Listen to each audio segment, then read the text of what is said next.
এই গিটার রিফটা শুনে নিশ্চয়ই বুঝতে পেরে গেছেন সাউন্ড চেক পডকাস্টে আজকের অতিথি গড়ের মাঠ। গড়ের মাঠ মানে জয়জিৎ লাহিড়ী এবং সুব্রত ঘোষ। জয়জিৎ দা সুব্রত দার গান আমরা সবাই শুনেছি।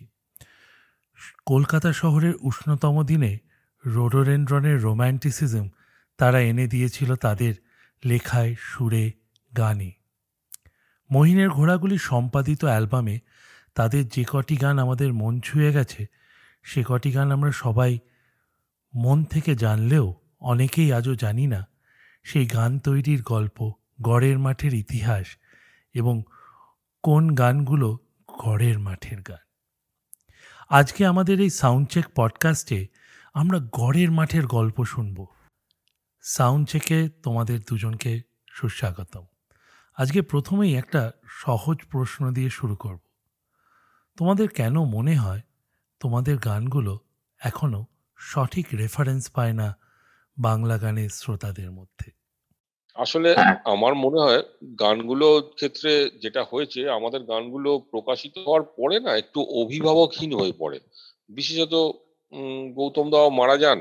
গৌতম দা মারা যাওয়ার আগে থেকেও একটু মানে এমনিতে তো মইনের ঘোড়াগুলি সম্পাদিত ইত্যাদি ছিলই।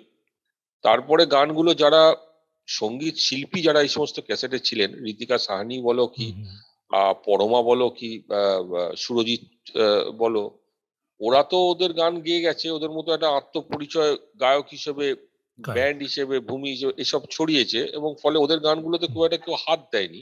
আমাদের গানগুলো একটু অভিভাবকহীন তুলনামূলকভাবে হয়ে যাওয়াতে অনেকেই এই গানগুলোকে গেয়েছেন আর কি, বা গানগুলোর হয়তো নিশ্চয়ই আবেদনও ছিল, হয়তো একটা অ্যাপিলও ছিল, লোকের পছন্দ হয়েছে নিশ্চয়ই। এখনো কোনো আসরে কেউ এ মাইনার ধরলেই শহরের উষ্ণতম দিনেতে লোকে ঢুকে যায়। বন্ধুদের আসরে জাস্ট এ মাইনারে টিং টিং ওই গিটার রিফটা বাজালেই। হ্যাঁ, না এটা গানটা এটা খুবই আনন্দ দেয় যে মানে যখন নিজেদের গান কে নিয়ে বিভিন্ন ভাবে লোকে পাবলিসাইজ করা, খবরে থাকা, অ্যাডভার্টাইজ করা, এই সবগুলো করে লোককে থাকতে হয়। আমরা সেখানে প্রায় বলা যায় বিন্দুমাত্র পরিশ্রম করে নিয়ে গানগুলোকে বাঁচিয়ে রাখার বা ছড়িয়ে দেওয়ার, কিন্তু এ নিজেদের শক্তিতেই বেঁচে গেল আর কি অনেকগুলো বছর। প্রায় 25 বছর তো হয়ে গেল। হ্যাঁ, মানে মইনের ঘোড়াগুলি আমাদের আজকে আলোচ্য বিষয় নয়, কিন্তু তাও ঘোড়ার সঙ্গে মাঠের তো একটা সম্পর্ক থাকেই, ঘোড়ের মাঠে। আমি আজকে তোমাদের কাছ থেকে জানতে চাই গড়ের মাঠ গড়ার গল্প। গড়ের মাঠ তোমরা কেন শুরু করলে, কিভাবে শুরু করলে, তার পেছনের কি চিন্তা? দেখো, গড়ের মাঠ এই নামটার কথা যদি বলো, তাহলে এই নামের সূত্রপাত হচ্ছে 1995 সালের জানুয়ারি মাসে। মানে আবার বছরপুরি পরে যখন বেরোবে, তার কাজ চলছে, এবং ওই চটি বই তার সঙ্গে যেটা বেরিয়েছিল মিনি বই, সেই বইয়ের সম্পাদনার কাজে যুক্ত ছিলেন দীপুদা, মানে দীপঙ্কর চক্রবর্তী, যুগান্তরের সাংবাদিক ছিলেন দীপুদা। তো উনি ওই বইটার সম্পাদনার ব্যাপারটা দেখছিলেন, তখন একদিনকে ফোন করলেন হঠাৎ আমাকে যে তোদের মানে আমাদের ওই বছর 20 পরেতে আমাদের গানটা যাচ্ছে তখন, ধাঁধার থেকে জটিল তুমি গানটা। তো বললেন তোদের ব্যান্ডের তোদের একটা নাম দিতে হবে, তো একটা নাম বল, 5 মিনিট সময় আছে, বল এখনই। আমরা যে দেখো দাঁড়াও একটুখানি ভেবে নিতে দাও, এত এ করো না, আমি তোমাকে জানাচ্ছি। তা আমি সেই দিনকে বা তার পরের দিনকে, আমার এখন এক্সাক্ট মনে নেই, দুটো নাম সাজেস্ট করেছিলাম, যে একটা হচ্ছে নীল নকশা আর একটা হচ্ছে গড়ের মাঠ। তো দীপুদা বললো গড়ের মাঠটাই থাক, এটাই ভাল লাগছে, তো বলে এইভাবে ওইটাকে, এটা হচ্ছে নামের সূত্রপাত। আর যদি বলো যে আমাদের গান তৈরি বা লেখালেখি, সেটা কিন্তু তার প্রায় 10 বছর আগে 1986-83 থেকে শুরু হয় সল্ট লেকে। আমাদের একটা যে মানে যেখানে আমরা থাকি, সল্ট লেকে বি ব্লকে আমি থাকি, সুব্রত থাকতো সি ব্লক পাশে, উপল থাকতো এই ব্লক, এগুলো সব পাশাপাশি পার্শ্ববর্তী ব্লক আর কি, এবং আমরা একই মাঠে একই জায়গায় খেলাধুলা করতাম। সেই জায়গা থেকে আর কি গান বাজনা করা বা গান লেখা, নতুন করে তৈরি করা ইত্যাদি মানে শুরু হয় প্রসেসটা তার 10 বছর আগে। তখন সেই অর্থে কোনো নাম ছিল না, এবং এটা হয়তো তুমি জানো বা অনেকে জানে, অনেকে জানে না, সেটা হচ্ছে চন্দ্রবিন্দুর একদম প্রথম দিকের সদস্য কিন্তু আমরা ছিলাম। মানে সুব্রত, আমি, উপল, আমরা সবাই চন্দ্রবিন্দুর সদস্য ছিলাম। চন্দ্রবিন্দুটা আবার একটা কোনো গানের দল ছিল না। চন্দ্রবিন্দুটা তখন তার আগে উপলের দাদা প্রবাল দা, তার মানে আইআইটি ইঞ্জিনিয়ার ছিলেন প্রবালদা। প্রবালদা এখনো আছেন, এবং প্রবালদা এখন নাটকের খুব শখ ছিল। সল্টলেকের সেই প্রথম যুগে আর কি, তখন বিভিন্ন জায়গা থেকে লোকজন এসে এখানে বাড়ি করেছেন। তাদের যারা সন্তান সন্ততি, অর্থাৎ আমরা, তো তাদের মধ্যে যে সমস্ত মানে সাংস্কৃতিক কর্মকাণ্ড বিকশিত হয়ে ওঠার সম্ভাবনা তৈরি হচ্ছে, তাই তার নানা ধারা আর কি। তো প্রবালদা একটা নাটকের দল করেছিল, তার নাম দিয়েছিল চন্দ্রবিন্দু। সেই দলে আমার দিদিও অভিনয় করে, মানে প্রবালদাদের কাছাকাছি বয়সী আর কি। প্রবালদা ছিল সেখানে, আরো অন্যান্য ছিল। কিছুদিন দু একটা হওয়ার পরে তারপরে সেইটার চলেনি সেইভাবে চন্দ্রবিন্দু দলটা, নাটকের দলটা। এইবার উপল সেটাকে টেক ওভার করে নেয়, করে নিয়ে সেটাকে গানের দলে কনভার্ট করে দেয়। এবং সেই গানের দলে তখন আমরাও সকলেই এখানে খেলাধুলা করতাম, করতাম, গান বাজনা করতাম, সময় কাটাতাম কিভাবে যায় আর কি। সেই হিসেবে বাংলা গান, মানে ইংরেজি গান থেকে বাংলা করা ইত্যাদি এইসব প্রচেষ্টা ছিল প্রথম দিকে। রঞ্জন প্রসাদের গান আমরা তখন কিছু কিছু আমি শুনেছিলাম, উপলের বাড়িতেও শুনেছিলাম, যেগুলো একটু নতুন ধরনের লেগেছিল বাংলা গান। কিন্তু সেই সময় ঠিক সেই মুহূর্তে মানে ঠিক মৌলিক গান একটাই বোধহয় হয়েছিল, ওই এটা ও আমার প্রিয় হিমালয় বলে একটা গান তৈরি হয়েছিল সেই সময়। সেইটা একটা মৌলিক গান। এছাড়া আমরা বিভিন্ন গানের বাংলা করার চেষ্টা করেছিলাম বেসিক্যালি আর কি। তোমার কোনো গান মনে আছে যার বাংলা করেছিলে সেই সময়? একটা গান আমার মনে আছে, সেই আমলে করেছিলাম। সেটা জোন বেজের একটা গান আছে না, ডায়মন্ড অ্যান্ড রাস্ট বলে একটা গান আছে, খুব বিখ্যাত গান।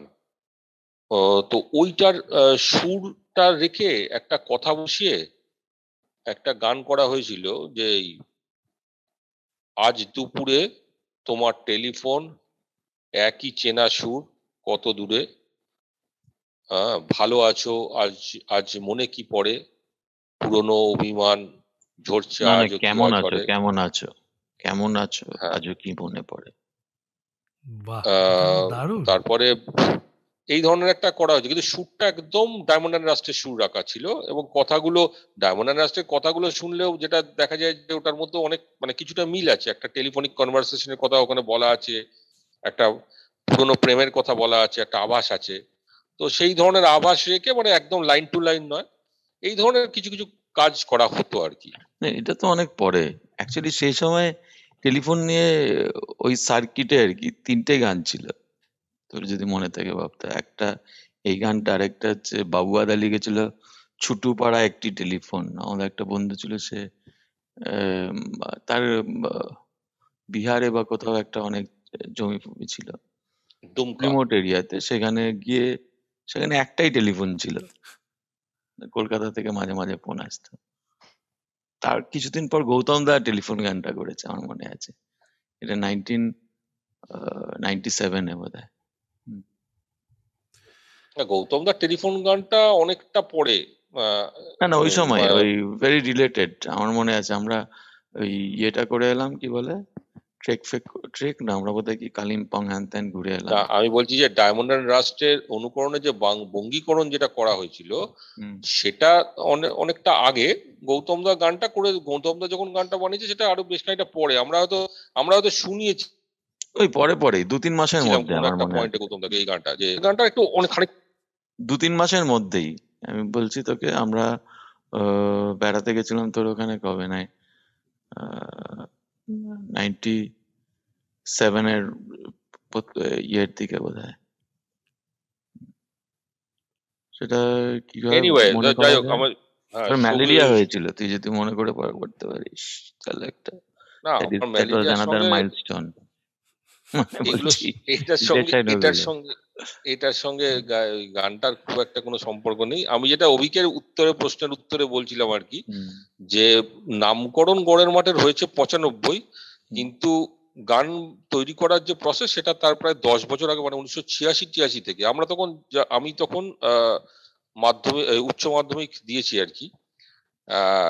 ওই রকম একটা সময়ের পর থেকে, বা কলেজে ঢুকেছি, প্রেসিডেন্সিতে সদ্য ঢুকেছি ফার্স্ট ইয়ার, 86-87, ওই সময় থেকে মূলত মানে এই ধরনের কাজগুলো শুরু হয়। তো তোমাদের কি কলেজে প্রেসিডেন্সিতেই আলাপ, না তার আগে স্কুলেও আলাপ ছিল? পাড়াতে আলাপ। আমি সল্টলেকে এসেছি 1983। আমি এসেছি তারপরে 79-এ। 79, তারপর আমি সল্টলেক ওখানে যাওয়ার পর তারপর আলাপ হলো। আমি, বাপ্তা, টিটু, সুব্রত লোধ, যে দেখবে নাম আছে, তারপর উপল, আমরা গান করবো বা কিছু। তার মধ্যে আমি বাড়িতে গান শিখতাম আর কি একটা পয়েন্টে। উপলের গানে ইন্টারেস্ট ছিল। আমার মনে আছে প্রবলদা কে দেখেছিলাম কোন একটা পুজোর প্রোগ্রামে, ওই উজ্জ্বল দিন গাইতে। আমাদের ইন্টারেস্ট ছিল ওই, আমরা পুজোতে গান গাইতাম আর পুজোতে প্রোগ্রাম হতো, নাটক হতো। গানটা আমরা করতাম না, তো আমি যাওয়ার পর আমরা একবার করলাম আর কি গান, ওই রুমা গো ঠাকুর তার ওই ক্যালকাটা ইউথ কোয়ারের। তো মানে সেই বাপ্তা যেটা বলছে আর কি, নামকরণের অনেক আগে থেকেই গান বাজনা হচ্ছে। ইনফ্যাক্ট বাপ্তা, তোর মনে আছে রঞ্জন প্রসাদের একটা গান ছিল না, ওই এল কন্ট্রোর পাসার বাংলা, সেটাতে অনেকগুলো স্ট্যান্জা অ্যাড করেছিলিস তুই। বন নয় মানে শুধু রঞ্জন প্রসাদের এই মানে অ্যাকচুয়ালি মানে গানের লেখার দিক দিয়ে বা মানে এই নতুন ধরনের গানের শব্দের দিক দিয়ে, মানে কবির সুমন আসার আগেই রঞ্জন প্রসাদের কিন্তু কিছু আমরা এই ধরনের বঙ্গীকরণ গানের, ইংরেজি গানের বা ওনার লেখার যে স্টাইল, শব্দ ব্যবহার খুব আধুনিক লেগেছিল সেই সময় দাঁড়িয়ে। মানে একটা ওরকম গান সেই মুহূর্তে ছিল না আর কি। যেটা অবিকো একটু আগে বলছিলে যে হিন্দি গানের প্রভাব 90-এর সময়তেও খুব প্রবল ছিল।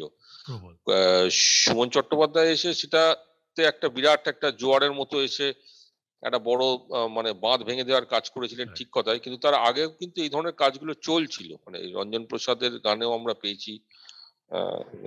এবার রঞ্জন প্রসাদ তো ঠিক আছে বাংলায়, কিন্তু হিন্দি গানেও ছিল শচীন দেব। না তো বাংলা গানে আমরা শুনেছি রঞ্জন প্রসাদের গান, মানে his attempt in writing Bengali lyrics, পথের প্রান্তে, কোন সুদূর গায়ে। আমি এক্ষুনি ওটাই জিজ্ঞেস করতে যাচ্ছি যে জামাইকা ফেয়ারওয়েলটা ওনারই বঙ্গীকরণ। ওটাতেই খুব আমাদের, তারপরেই আমরা মনে আছে আমরা আমাদের পাড়ায় রাজু বেরাবেলা একজনের সাথে আলাপ হলো, সে গিটার বাজাতো, সে আমাদের একটু গিটার ফিটার শেখালো, আর সে জামাইকা ফেয়ারওয়েল গাইতো। আচ্ছা, তোমার কি ওখানেই গিটার বাজানো শেখা? আমি তো হারমোনিয়াম বাজাতাম তখন, আর উপাল তখন কিছু বাজাতো না। আমরা ইনফ্যাক্ট একজনকে ভাড়া করেছিলাম আমাদের সাথে কিবোর্ড বাজাবে। ভাড়া করেছিলাম না, আমাদেরই বন্ধু, কিন্তু কিবোর্ডটার ভাড়া আমার মনে আছে 100 টাকা লেগেছিল। ঠিক আছে, ওইটা that was the only instrument we could. আর রাজু গিটার বাজাতো। খুব মজা হয়েছিল। পুজোতে প্রোগ্রাম করছি, ক্লাবের সব বন্ধু বান্ধব অনেকে আছে, 20-30 জন, কিন্তু তারা আমাদের গান শুনতে মানে পাবলিকলি শুনতে লজ্জা পাচ্ছে আর কি, তারা একদম লাস্টে দাঁড়িয়ে আছে। আর আমরা মোটামুটি ইনএক্সপিরিয়েন্স, আমরা ঘরে যেরকম গান গেয়েছি ডেফিনেটলি স্টেজে অত ভালো হচ্ছিল না বা শুনতে পাচ্ছি না। আর তখন audio system was not at all ready for আমাদের টাইপ অফ। হারমোনিয়াম তবলা হলে ঠিক আছে, কিন্তু ওই গিটার ম্যানেজ করা কি কিবোর্ড ম্যানেজ করা, সভাপতি স্টেজে উঠে আমি এর গলা শুনতে পাচ্ছি না, আমরা শুনতে পাচ্ছি না। আর একদম শেষে দাঁড়িয়ে আছে আমাদের বন্ধু বান্ধবরা, সামনে বয়স্ক লোকজন, আমরা এক একটা করে গান গাইছি, পেছন থেকে প্রচন্ড হাততালি, আর আরেকটা আমরা 2-3টে গিয়ে তারপর লজ্জায় আমরাই নেমে এলাম আর কি। কিন্তু সবচেয়ে বড় আমার মনে আছে, বহু কষ্ট করে আমরা ওই 100 টাকাটা কিন্তু স্পন্সর করিয়েছিলাম, ওই কিবোর্ডের ভাড়াটা। তো coming back to the point, মানে বক্তব্য এবং Bangla lyrics, that difference was আমার মনে হয় the main thing about this type of songs. আমরা তখন একটু শুনেছি, বাপ্তা শুনেছিস কিনা জানি না, যেমন অ্যাবার, চিকপিটিটা, তারপর ওদের লিরিক্স ফাটাফাটি কিন্তু, and it was not talking about আমাদের কনভেনশনাল যেরকম প্রেম টেম, সামথিং ডিফারেন্ট। আবার নয়, যেমন আইপিটি এর গান বা রুমা গো ঠাকুর তার গান, যে সবই তোমার বিপ্লবের গান, সেরকমও নয় দ্যাট সেই জিনিসটা। হ্যাঁ, আমরা রঞ্জন প্রসাদ আর ইয়ের থেকে পরে তো জানলাম যে অরুণদা আরো আগে থেকে লিখছে, অরুণদার সাথে পরে আলাপ হওয়ার পর বা কিছু, কিন্তু that was our first exposure lyrics wise. Bapta যেটা বললো, আর মিউজিক ওয়াইজ হারমোনিটা তখন আমাদের ফান্ডা ছিল না আর কি অতটা। আমরা শুনেছি বৃন্দগানে, হ্যাঁ, 20 জন দাঁড়াতো সামনে, 10 জন মেয়ে পেছনে ছেলে, মেনলি ওরা একই সাথে গাইতো একই সুরে, মাঝে মাঝে একটু হয়তো হারমোনি করতো কিন্তু অতটা প্রকট নয়। পথের প্রান্তে করতে গিয়ে আমরা I and Rupal we discovered harmony, এবং তখন ওটা আমাদের মাথায় এমন ঢুকে গেছিল, আমার মনে আছে হঠাৎ হঠাৎ রাত্রিবেলায় মনে হতো আরে এটা হারমোনি করা যায় না, আমি সাইকেল চালিয়ে চলে যেতাম রাস্তায় দাঁড়িয়ে, হ্যাঁ, দুজনে we used to practice, হ্যাঁ, ইট বিকেম সো। তো দোজ আমার মনে হয় ওই দুটো হচ্ছে মেন থিং। একটা হচ্ছে লিরিক্স, হ্যাঁ, লিরিক্সটা তো আমি লিখতে পারতাম না, ভূপালও লিখতে পারতো না, বাপ্তাই লিখতো মেনলি। হুম, সেখান থেকেই তারপর ওই রঞ্জন প্রসাদের গান থেকে একটা আইডিয়া এলো, তাতে যেটা বললাম বন্যয় সেই তোর লিরিক্স গুলো ভুলে গেছিস যেগুলো, আঁখি বনো নয় নয় শুধু শুধু আঁখি জল, হ্যাঁ, বনো বনো নয় শুধু বনতল, সেটা তো, এই ধরনের হ্যাঁ, হ্যাঁ, সেটা তো রঞ্জন রঞ্জনের লাইন। প্রসাদের। আঁখি নয় শুধু আঁখি জল, আমি চাই বা হোয়াট এভার ওরকম টাইপের ছিল, ওটাতে হ্যাঁ। কিছু স্ট্যান্সা অ্যাড করেছিলাম বোধহয়, মানে হুম, আমাদের মনে হয়েছিল গানটা খুব ছোট হচ্ছে, আর একটু বড় হলে হুম, ভালো হয়, তো না, ওই হ্যাঁ, একই ধারায় হ্যাঁ, ঘরানায় কিছু স্ট্যান্সা অ্যাড করা হয়েছিল। হ্যাঁ। তারপর আরেকটা জিনিস আমরা করতাম তখন, তখন বই পাওয়া যেত, ইংরেজি গান আর বাংলা, তার উপরে কর্ডস লেখা থাকতো, ঠিক আছে, সেখান থেকে আমরা তোলার চেষ্টা করতাম। অনেক গানের আমরা সুর জানতাম না, আমরা আচ্ছা। কর্ড ধরেই কিন্তু সুর দিয়ে দিতাম তাতে, ঠিক আছে। একটা ফেমাস গান আছে, there a smile on your face brother John, ওটা কোনোদিন আমি তো শুনিনি অরিজিনাল, কিন্তু কর্ড ধরে ধরেই আমরা একটা সুর দিয়ে দিতাম, and we used to sing. Harmony ফার্মোনি হতে পারে ইয়েতে, পরে দিস আর অল, মানে কি বলবো, স্নিপেটস, কিন্তু বাপ্তাকে সবসময় একটা প্রবলেম হতো, বাপ্তাকে কিন্তু সুর দেওয়া হতো না, তুই লেখ তারপরে সুর হবে, উইচ ইজ ভেরি ডিফিকাল্ট আমার মনে হয়। তো বিভিন্ন না আমি সুরের, সেটা, আমি সেটা প্রথম দিকে সেই জন্য যে গানগুলোর বাংলা অনুবাদ করার চেষ্টা করেছি বা ভাবানুবাদ, হুম, সেখানে আমি একটা অ্যাডভান্টেজ পেতাম যে একটা পুরো সুরের স্ট্রাকচার রয়েছে, হুম, তাতে কথা বসিয়ে দেওয়াটা খুবই সহজ কাজ বলে মনে হুম, হতো আর কি। কিন্তু তারপরে যখন এই ধরনের একটা মৌলিক গানের চাপ এসে গেল যে আগে কথা লিখে বক্তব্য লিখে সেটাকে হুম, একটা কাঠামো খাড়া করতে হবে, হুম। তারপর সেটা সুব্রতর কাছে যেত। সুব্রত এবারে, সুব্রত না, তো না, না, ওটা আমি পরে, ওটা ওটা আমি ওটা ইয়ে না। সুব্রতর সুর দেওয়ার প্রসেসটা হচ্ছে ও ওই আমশি করে না, যেভাবে আম শুকনো করে দীর্ঘদিন ধরে রোদে ফেলে রেখে রেখে শুকিয়ে শুকিয়ে করতে হয়, ওই ধরনের ওর একটা মানে লম্বা প্রসেস ছিল। সেই প্রসেসের মধ্যে দিয়ে কিছু কিছু গান হতো, আবার কিছু কিছু লিরিক্স তুই মানে ডিসকার্ডও করেছিস, মানে সেগুলোকে গাসনি বা না, রেখে না, দিয়েছিস, এরকমও হয়েছে দু একবার। কিছু যাই না। হোক, তা এইটার ফলে না, হ্যাঁ, এবার তো না, আমি দাঁড়া, ওখানটা একটা পয়েন্ট হচ্ছে সে, তো আহ, হ্যাঁ, তো একটা রেফারেন্স দরকার ইয়েতে, তো এইভাবে তো আমরা গান বাজনা করতাম, আমাদের কখনো মনে হয়নি যে নাম দরকার বা মানে একটা গ্রুপের নাম দরকার বা কি। তোমাদের ইন্সপিরেশন কি ছিল? জয়জিৎ দা, তোমার লেখার ইন্সপিরেশন, তুমি যে গান দেখো, লিখতে। লেখার ইন্সপিরেশন মানে আমার আহ, মানে সেই অর্থে কোনো ইন্সপিরেশন যদি বলো তো আমার এমন কিছু কথা বা ভাব যেগুলো ভেতরে জমে ওঠে, যেগুলোকে হয়তো সাধারণ ভাবে কথায় বলে প্রকাশ করা যায় না, সেই ধরনের কোনো আবেগ যখন জমে ওঠে তখন সেটাকে একটা মানে লিখে রিলিজ করার একটা জায়গা হিসেবে আমার ইন্সপিরেশন বলতে পারো ওটাই। আর ছোটবেলা থেকে প্রচুর গল্পের বইটি পড়তাম আর কি, বুঝলে তো, তা সেখান থেকে একটা লেখার একটা লেখালেখি করার একটা ছিল, মানে ইচ্ছা ছিল, এবং করতাম। স্কুলে পড়ার সময় একবার হলো যে আমাদের একটা ম্যাথস টেস্ট হবে, একটা ক্লাস টেস্ট হবে, আর তার সঙ্গে একই সময় একটা মানে এক্সটেম্পো একটা এসে কম্পিটিশন হবে, ঠিক হয়েছে। তো আমরা ম্যাথসটা দেবো না বলে, টেস্টটা দেবো না বলে, আমি আর এক বন্ধু সেটা জয়েন করতে চলে গেলাম আর কি, যে বেঁচে যাব। আবার সেইটাতে গিয়ে যাই হোক লিখে ফিখে সেটাতে আমি একটা মানে প্রথম পুরস্কার পেয়ে গেলাম। তারপরে আমাদের স্কুলের এক মাস্টারমশাই ছিলেন অসীম বাবু বলে, খুব শ্রদ্ধেয় ব্যক্তি আর কি। তো অসীম বাবু ইংরেজি পড়াতেন, তার মানে ইংরেজি, বাংলা, সংস্কৃত, ফ্রেঞ্চ সব অনর্গল বলতেন আর কি, সাহিত্যের লোক। ধুতি পাঞ্জাবি পরে আসতেন, বিয়ে করেননি, রামকৃষ্ণ মিশনের ছিলেন, সদস্য ছিলেন। তো উনি আমাকে একটু পিক আপ করে নিলেন, নিয়ে এবার বিভিন্ন জায়গাতে বিভিন্ন কম্পিটিশনে আর কি লেখালেখি সেসব জায়গায় স্কুলকে রিপ্রেজেন্ট করার জন্য পাঠাতেন। ওই রকম ভাবেই চলতে চলতে 9 বা 10-এ পড়ার সময় একটা কোনো কম্পিটিশনে প্রথম একটা কবিতা পাঠাই আর কি, মানে কবিতা সেটাই প্রথম। সেটার নাম ছিল পাঞ্চজন্য। পাঞ্চজন্যটা নাম দিয়েছিলাম, আমি নাম দিয়েছিলাম, এবং তার প্রথম কয়েকটা লাইন এইরকম ছিল আর কি: সভ্য সমাজ শোনো, আজ সময় এসেছে ঋণ শোধবার, মানব চাহিদা মিটিয়ে দেবার, যুগান্তব্যাপী বঞ্চনা আর বাধা মানবে না কোনো।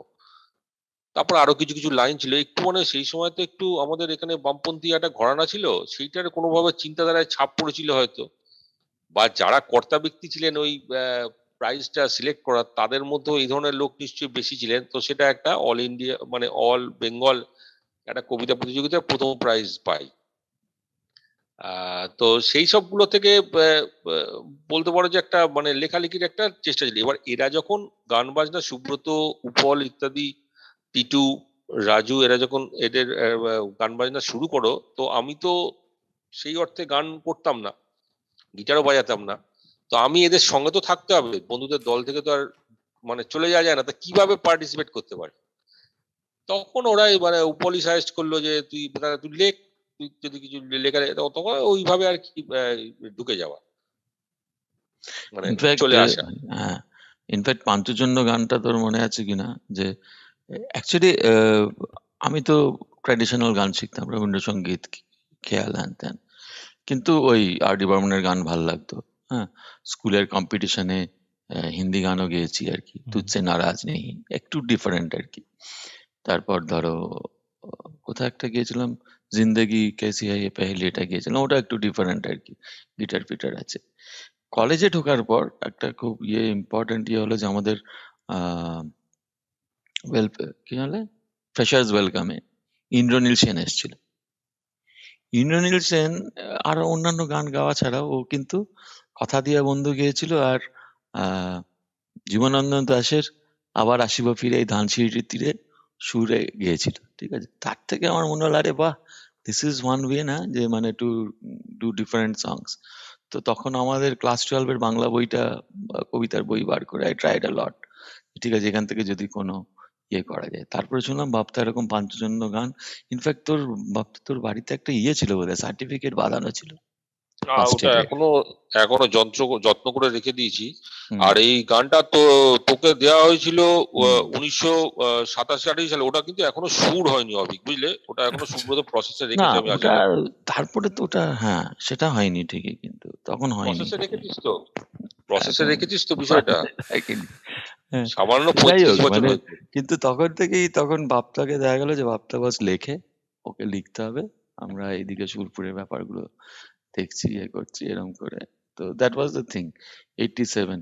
তারপর আমরা ওই কলেজ ফেস্ট করেছি। তারপরে তো অ্যাকচুয়ালি আমি একটু ইন্টারজেক্ট করি, সেটা যে বেসিক্যালি সেই সময় না, অভিককে বলছি, মানে এই বিষয়টা ছিল আমাদের বন্ধুত্ব এবং একসঙ্গে টাইম কাটানো, এটা ওয়াজ মোর ইম্পর্টেন্ট দেন মানে creating song or anything like that. মানে ওটা একটা পার্ট ছিল। আমরা ফুটবল খেলতাম, ক্রিকেট খেলতাম, টেবিল টেনিস খেলতাম, প্রচুর আড্ডা মারতাম, তার সঙ্গে গান বাজনাও করতাম আর কি। এবং সেই গান বাজনাটা একটু মানে ওইভাবেই আর কি, ওটারই একটা মানে এক্সট্রা কারিকুলারের একটা পার্ট হিসেবেই ছিল আর কি, বন্ধুত্বের একটা আড্ডা ফাড্ডা মারার সময় নিজেদের মতো গান করা আর কি, রাদার দেন এরকম নয় যে রাহুল দেব বর্মনের গান করিনি, কিন্তু we were moving out from this, ঠিক আছে আমরা আমাদের ইয়েতে করবো, ওরকম টাইপের একটা ফান্ডা ছিল। তো হ্যাঁ, সেটাই কমপ্লিট করলো ওই গানটা। ইনফ্যাক্ট বাপ্তাই সুর দিয়েছিল পুরোটাই, মাঝখানে দুটো লাইন ছিল, প্রাণে মোর পাহাড়েরই গান, অন্তরে সাগরের টান, সেটা আমি একটু আরডি স্টাইলে একটা সুর দিয়েছিলাম। হ্যাঁ, বাট মানে ইট ওয়াজ আমরা খুব গাইতাম। তারপর আর কেন গাওয়া হয়নি আমি জানি না ইয়েতে। এটা আমরা চন্দ্রবিন্দুর 25 বছর উপলক্ষে যে অনুষ্ঠানটা হলো আর কি, সেটাতে আমাদের ইনভাইট করেছিল এবং সেখানে স্টেজে এই গানটা গাওয়া হয়েছিল, তাই না?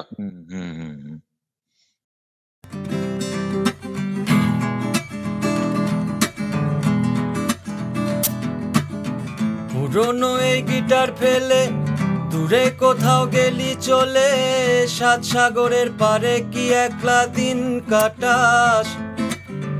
তোর গিটারে এখন যখন মন কেমনের ঝড় ওঠে, 13 নদীর ওপারে কি তুই শুনতে পাস?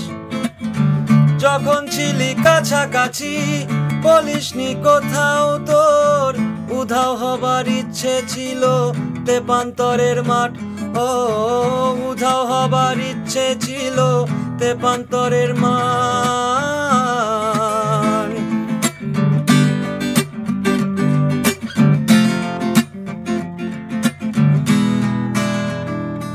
এই গানটা যেটা শুনলেন সেটার নাম প্রবাসী বন্ধুর জন্যে। কথা জয়জিৎ লাহিড়ী, সুর সুব্রত ঘোষ এবং গেয়েছেন সুব্রত ঘোষ। আসুন সুব্রতদার আর জয়জিৎদার কাছে শুনে নি তাদের জীবনে গৌতম চট্টোপাধ্যায়ের সঙ্গে আলাপের কাহিনী। গড়ের মাঠে প্রবেশ করল মহিনের ঘোড়া। গৌতমদার সাথে আলাপ হলো কবে? 87, হ্যাঁ, এইটা 89? প্রশ্ন ছিল আমার। হ্যাঁ, 89 আমার মনে হয় 91 91 হুম 91 মানে 91 পার্সোনালি 92 তখন হ্যাঁ বলবো যে আমরা অনেক গান হয়ে গেছে, তো আমরা কিন্তু মানে লড়ে যাচ্ছিলাম যে not as a band or something, কিন্তু এই গানগুলো মানে মিউজিক করা হ্যান ত্যান এইসব করে, কিন্তু উই আর গেটিং ইনটু আমার তো মনে হয় প্লে টু আর কি। আমি আর উপল তো খুবই চেষ্টা করে যেতাম। তারপর উপলরা রেগুলারলি পুজোয় গান গাইতো, আমি প্রথম গাইতাম। তারপর আমি মানে ঠিক জমতো না, খুব পেনফুল হয়ে যাচ্ছিল আর কি, গানগুলো ঠিক জমতো না বা লোকে সেভাবে শুনতো না। এরকম হয়েছে, আমি প্রোগ্রাম করতে করতে half way I just walked up ওদেরকে। হ্যাঁ, এরকম সেই সময় আমরা আমাদের একদিন ওই সল্টলেকে গেছো কিনা জানি না, সল্টলেকে একটা খুব বিখ্যাত বাস স্টপেজ আছে বাপতারের ব্লকের, ওটাকে সেন মহাশয়ের স্টপেজটা, ঠিক আছে? সেখানে একটা খুব সুন্দর অনেকগুলো দোকান থাকার কথা, তার সামনে সিঁড়ি আছে, সেখানে আমি আর উপাল বসেছিলাম গিটার নিয়ে। আর তখন ফাঁকা ছিল সল্টলেক, কোনো অসুবিধা হতো না আমাদের যেখানে সেখানে গান গাওয়া বা কিছু। হ্যাঁ, কাউকে শোনাতে গাইছি না, উই ওয়ার ট্রাইং আউট ইয়েতে। সেখানে অমিতাভ চক্রবর্তী বলে গৌতমদার এক বন্ধুর সাথে দেখা হলো। সে বললো যে তোরা এইসব গান টান করছিস, আমি একজনকে চিনি যে এইসব গান করেছে, ও can guide you as big brother, তো তোরা আসতে পারিস। তো একদিন প্রথমে আমি, উপল আর টিটু গেলাম দেখা করতে। গিয়ে আমরা তখনও জানতাম না মইনের ঘোড়া গুলিরনি। আমি একটুখানি মানে গৌতম দা ইস্যুটাতে ঢোকার আগে একটা জিনিস একটু ক্লিয়ার করে দিই অভিক, সেটা হচ্ছে যে গড়ের মাঠটা হচ্ছে একটা মূলত ছিল একটা দ্বৈত প্রয়াস, অর্থাৎ আমার লেখা, সুব্রত সুর করা এবং সুব্রতরই গাওয়া, এইটা ছিল মূল বিষয়, মানে যে কটা গান তৈরি হয়েছে এখানে।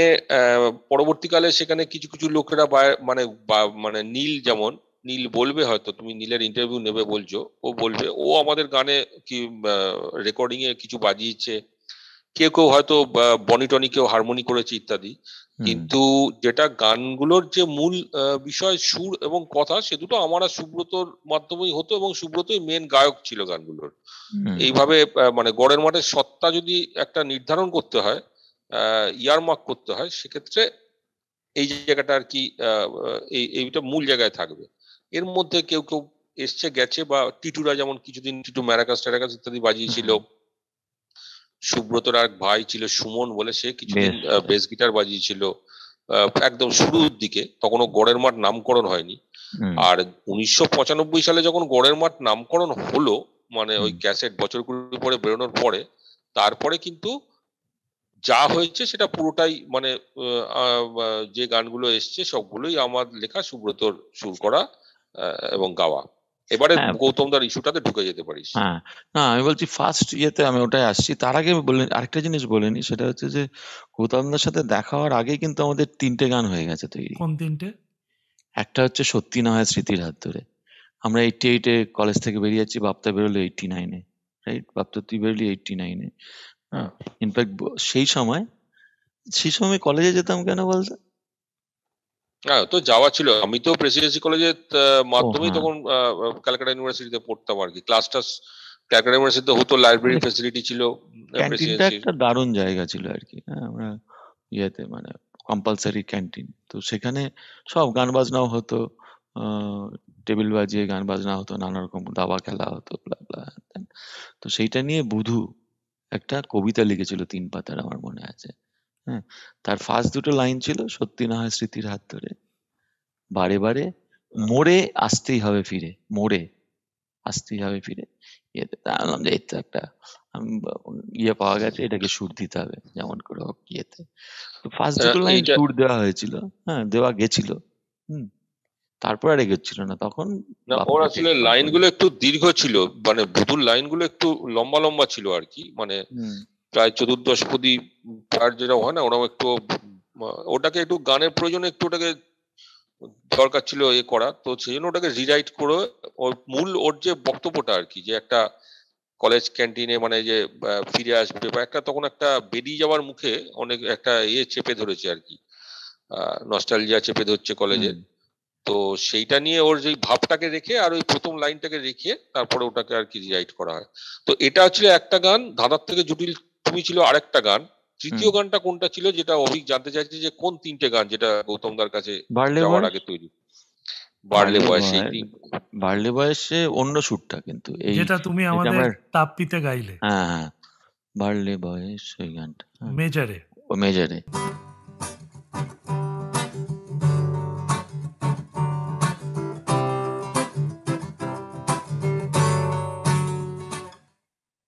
বাড়লে বয়স সবাই মানুষ হয় কি, শুনলে কথা মানুষ চেনা যায় কি। বাড়লে বয়স সবাই মানুষ হয় কি, শুনলে কথা মানুষ চেনা যায় কি। চেনা সহজ নয়, চিনতে লাগে ভয়। চেনা সহজ নয়, চিনতে লাগে ভয়। বলি তাই মানুষ চেনা দেয়, বলি তাই মানুষ চেনা দেয়।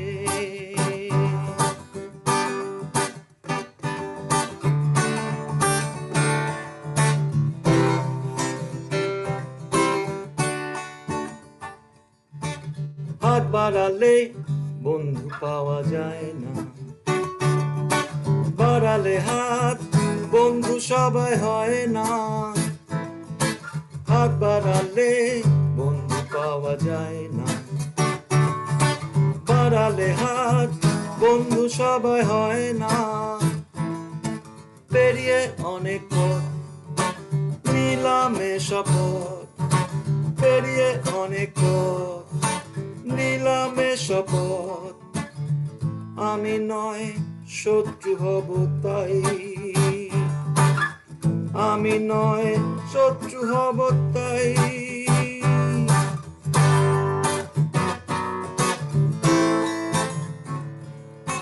হাসলে পরে রসিক সবাই হয় কি, কান্না এলে কাঁদতে পারা যায় কি। হাসলে পরে রসিক সবাই হয় কি, কান্না এলে কাঁদতে পারা যায় কি। হাসির নিচে কান্না অনেক হলো আন্না, হাসির নিচে কান্না অনেক হলো আন্না। মন খুলে কেঁদে যাব তাই, মন খুলে কেঁদে যাব তাই। বাড়লে বয়স সবাই মানুষ হয় কি, শুনলে কথা মানুষ চেনা যায় কি। চেনা সহজ নয়, চিনতে লাগে ভয়। চেনা সহজ নয়, চিনতে লাগে ভয়। বলি তাই মানুষ চেনা দায়। আপনাদের এই আড্ডা, এই গল্প, সাউন্ড চেকের আজকের গড়ের মাঠের প্রথম পর্ব যদি ভাল লেগে থাকে তাহলে অবশ্যই ফিরে আসবেন শুনতে গড়ের মাঠের কাহিনী, গড়ের মাঠের ইতিহাস সাউন্ড চেকের পরবর্তী পর্বে। আমাদের সাউন্ড চেক পডকাস্ট যদি আপনাদের ভালো লেগে থাকে তাহলে অন্যান্য এপিসোডগুলো শুনবেন। প্লিজ লাইক, শেয়ার এবং সাবস্ক্রাইব করতে ভুলবেন না। আবার আমরা ফিরে আসব সাউন্ড চেকে গড়ের মাঠের গল্প নিয়ে পরবর্তী পর্বে।